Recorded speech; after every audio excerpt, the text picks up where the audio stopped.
அனைவருக்கும் வணக்கம்.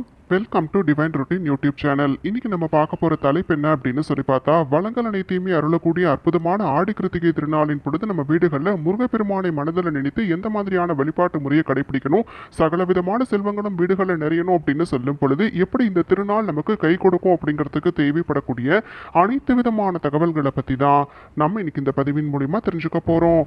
பதிவை முழுமையாக பாருங்கள், அப்போ தான் எந்த ஒரு சின்ன தகவலையுமே நீங்கள் மிஸ் பண்ணாமல் தெரிஞ்சுக்க முடியும். இப்படி இந்த பதிவில் இருக்கக்கூடிய தகவல்கள் எல்லாத்தையுமே தெரிஞ்சுக்க போகிறதுக்கு முன்னாடி நம்ம சேனலை இதுதான் நீங்கள் முதல் முறை பார்க்குறீங்க அப்படின்னு சொன்னால் மறக்காமல் சப்ஸ்கிரைப் பண்ணிக்கோங்க. பக்கத்தில் இருக்கக்கூடிய பெல் பட்டனையும் ப்ரெஸ் பண்ணுங்கள். அப்போ தான் நான் போடுற பதிவுகள் அனைத்தையுமே உடனுக்குடனே பார்த்து எல்லா தகவல்களையுமே சரிவர தெரிஞ்சுக்கிட்டு அதுக்கு ஏற்றாற் போல செயல்பட முடியும். இப்போ நம்ம பதிவுக்குள்ளே போயிடலாம்.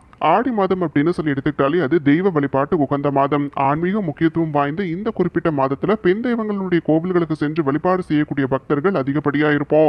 அப்படி இந்த கோவில்களில் நம்ம வைக்கக்கூடிய பொங்கல், தீ மிதித்தல், இப்படி இந்த சடங்குகள் அனைத்தையுமே நம்ம செய்வதோடு மட்டும் இல்லாம இந்த தெய்வ வழிபாட்டுக்கு உகந்த மாதமா கருதப்படக்கூடிய மாதத்துல வரக்கூடிய கிருத்திகை நட்சத்திரம் அப்படிங்கிறது ரொம்பவுமே சிறப்பானதா பார்க்கப்படுது. இந்த குறிப்பிட்ட ஆடி மாதத்துல வரக்கூடிய கிருத்திகை நட்சத்திரத்தை ஆடி கிருத்திகை அப்படின்னு சொல்லி கொண்டாடுவோம். பொதுவாகவே இந்த கிருத்திகை இல்லைன்னா கார்த்திகை நட்சத்திரம் அப்படிங்கிறது முருகப்பெருமானுக்கு உகந்த நட்சத்திரம். அதுலயும் இந்த ஆடி கிருத்திகை தினம் அப்படின்னு சொல்லி எடுத்துக்கிட்டாலே சூரியன் தென் திசை நோக்கிய பயணமான தட்சிணாயன காலத்தினுடைய தொடக்கத்துல வருது அப்படிங்கிறதால இந்த குறிப்பிட்ட காலத்துல பகல் வெளிச்சம் குறைந்து இரவினுடைய இருள் நீடித்திருக்கக்கூடிய பருவம் தொடங்கக்கூடிய காலம். அதனாலேயே மக்கள் தங்களுடைய வாழ்க்கையில் இருக்கக்கூடிய துன்பம் அப்படிங்கிற இருள் அனைத்துமே அதிக காலமா நீடிக்காம இருக்கக்கூடிய விதத்துல முருகப்பெருமானை வேண்டுவதால வாழ்க்கை ஒளிமயமாய் மாறும் அப்படின்னு சொல்லி நம்பப்படுது. அப்படி அந்த அருளை வழங்கக்கூடிய முருகப்பெருமானை மனதில் நினைத்து இப்ப நான் சொல்லக்கூடிய விஷயங்களை கண்டிப்பா செய்துக்கோங்க. வேண்டிய பக்தர்களுக்கு வேண்டியவை அனைத்தையுமே வினைகள் அனைத்தையுமே நீக்கி அருளக்கூடிய கடவுள் அப்படின்னு சொல்லி பார்த்தா முருகப்பெருமான்.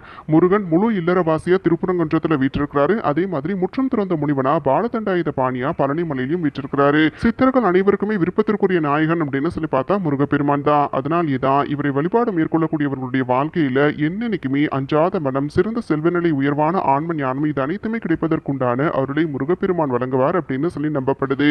நவ கிரகங்கள்ல நல்ல ஒரு மன ஆரோக்கியத்தையும் மனதிடத்தையும் அருளக்கூடியவர் அப்படின்னு சொல்லி பார்த்தா சந்திர பகவான். ஜோதிட ரீதியாகவும் சரி, அறிவியல் ரீதியாகவும் பார்க்கும் பொழுது சரி, பொதுவாகவே சந்திர பகவான் ஒரு மனிதனுக்கு நல்ல ஒரு மனதிடத்தை அருளக்கூடியவர் அப்படிங்கிறதால அதுவும் இந்த குறித்த ஆடி கிருத்திகை நாளானது நமக்கு இந்த வருடம் திங்கட்கிழமையோடு சேர்ந்து வரக்கூடிய காரணத்தால கட்டாயமா காலை நேரத்தில் வரக்கூடிய சந்திரஹோரி நேரத்துக்கு முன்பாகவே நீங்க எழுந்து சூரிய பகவானை தரிசனம் எல்லாமே செய்து வீட்டு பூஜையில விளக்கேற்றினதுக்கு அப்புறமா கட்டாயமா சந்திர பகவானுக்குரிய காயத்ரி மந்திரத்தையும் சொல்வது அப்படிங்கறத செய்துக்கோங்க. இதை தொடர்ந்து முருகப்பெருமான ஆலயங்களுக்கு சென்று வழிபாடு அனைத்துமே மேற்கொள்ளும் பொழுது கண்டிப்பா மனக்குழப்பங்கள் அனைத்துமே தீரும். தீராத நோய்களுக்கு தீர்வு காண முடியும்.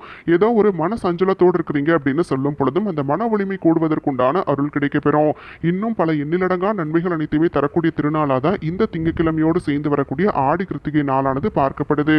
வீட்டில் இருக்கக்கூடிய எல்லா விதமான கஷ்டங்களுக்குமே தீர்வு காணணும் அப்படின்னு சொல்லும் பொழுது கண்டிப்பா இந்த ஆடி கிருத்திகை நாளின் பொழுது முருகப்பெருமானை தரிசிப்பது அப்படிங்கறத செய்துக்கோங்க. குறிப்பா திருமணம் கை கூடணும் அப்படின்னு சொல்லக்கூடியவங்க, குழந்தை வரம் வேணும் அப்படின்னு சொல்லக்கூடியவங்க, மேலும் புதுசா ஏதாவது ஒரு சில வேலை வாய்ப்புகள் தேடிட்டு இருக்கிறீங்க, அந்த வேலை கை கூடணும், உயர் பதவிகள் வேணும், இல்ல அரசு சம்பந்தப்பட்ட வேலைக்குண்டான முயற்சிகள்ல வெற்றி காணணும் அப்படின்னு சொல்லும் பொழுது கண்டிப்பா இந்த குறித்த நாளன்னைக்கு மேற்கொள்ளக்கூடிய வழிபாடு நிச்சயமான பலன்களை பெற்றுத்தரும். கிருத்திகை நட்சத்திரம் அப்படின்னு சொல்லும் பொழுது இந்த கார்த்திகை விரதத்தை கடைபிடிக்கக்கூடியவங்க நிறைய பேர் இருப்போம். உடல் வலிமை இருக்கு அப்படின்னு சொல்லும் பொழுது உங்களுடைய சௌகரியத்தை பொறுத்து நீங்க விரதம் கடைபிடிப்பது அப்படிங்கறது செய்துக்கோங்க.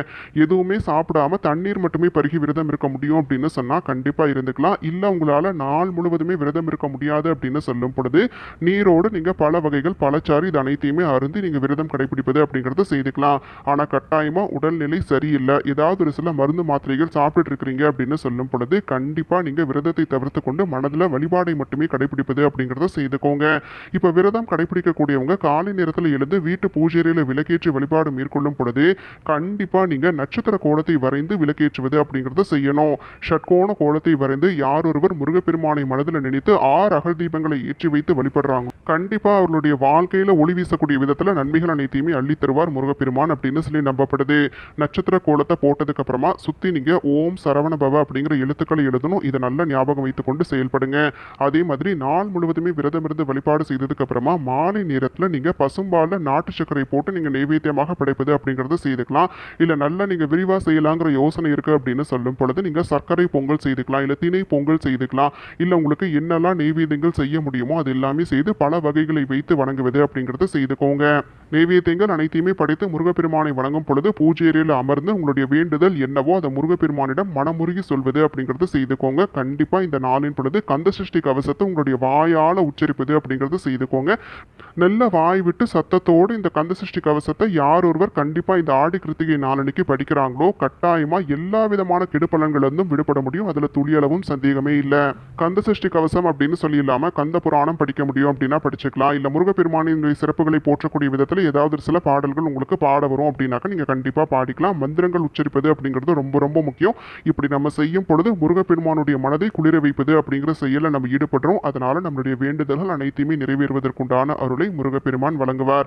இப்படி நம்ம செய்துட்டு எம்பெருமானுக்கு தீபதூப ஆராதனை அனைத்தையுமே காண்பித்து பூஜையை நிறைவு செய்வது அப்படிங்கிறது செய்துக்கோங்க. காலை நேரத்துல இருந்து விரதத்தை கடைபிடித்தவங்க மாலை இந்த பூஜை அனைத்துமே செய்து முடிச்சதுக்கு அப்புறமா நீங்க பிரசாதமா வைத்த நெய்வேத்தியத்தை முதல்ல சாப்பிட்டு உங்களுடைய விரதத்தை நிறைவு செய்து கொள்வது அப்படிங்கிறத செய்யணும்.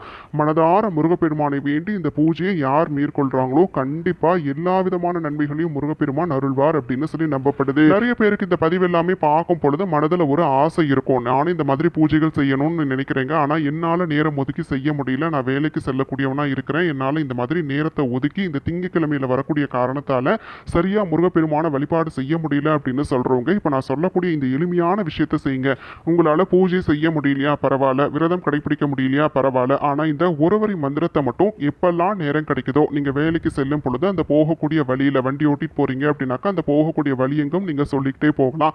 இல்ல நீங்க அமர்ந்து ஏதாவது ஒரு சில காஃபி பிரேக்ல இருக்கிறீங்க, லஞ்ச் பிரேக்ல இருக்கிறீங்க அப்படின்னு சொன்னா கூட ஒரு 10 நிமிஷமோ 5 நிமிஷமோ அந்த 5 நிமிஷம் 10 நிமிஷம் நினைவு முழுவதுமே முருகப்பெருமானுடைய நினைவா இருந்து இப்ப நான் சொல்லக்கூடிய இந்த ஒருவரி மந்திரத்தை சொன்னாலே போதும். விரதமிருந்து வழிபாடு செய்ததற்கும் மேலான பலன்கள் கண்டிப்பா உங்களுக்கு கிடைக்கும். மனம் முழுவதுமே முருகப்பெருமானை நினைத்துக் கொள்ளுங்க. இந்த ஒருவரி மந்திரத்தை சொல்லுங்க. ஓம் சரவண பவ, ஓம் முருகா. அவ்வளோவே தான். இந்த ரெண்டு வரியை மட்டும் நீங்க சொல்லி முருகப்பெருமானை சரணடைந்து என்னுடைய கஷ்டங்களுக்கு தீர்வு தருவாய் முருகா அப்படின்னு சொல்லி நம்பிக்கையோடு வழிபாடு செய்து பாருங்க. கண்டிப்பா அளவில்லாத பலன்கள் அனைத்தையுமே முருகப்பெருமான் அள்ளி அள்ளி தருவார். என்னால் நேரம் ஒதுக்கி வீட்டில் தான் பூஜை செய்ய முடியல, ஆனால் போகக்கூடிய வழியில் வேலைக்கு செல்லக்கூடிய வழியில் எனக்கு முருகர் கோவில் இருக்குது அப்படின்னு சொல்லும் பொழுது வெறுங்கையாக போகாமல் முருகருக்காக நீங்கள் பால் வாங்கி தருவது அப்படிங்கிறது செய்துக்கோங்க. பால் அபிஷேகத்தை பார்க்க முடியலனா கூட நீங்கள் தந்த பால் முருகருடைய தேகத்தில் பட்டு அவர் குளிரும் பொழுது கண்டிப்பாக உங்களுடைய கோரிக்கைகள் அனைத்துமே நிறைவேறும். இதில் துளியும் மாற்றுக்கிறது இல்லை. இப்போ நம்ம பார்த்த இந்த தலைப்பு கட்டாயம் அனைவருக்கும் பயனுள்ளதாக அமைந்திருக்கும்னு சொல்லி நினைக்கிறேன். இந்த ஆடி கிருத்திகை நாள் உங்களுக்கு பொன்னான நாளாக அமையணும் அப்படின்னு சொல்லி கேட்டுக்கிறேன்.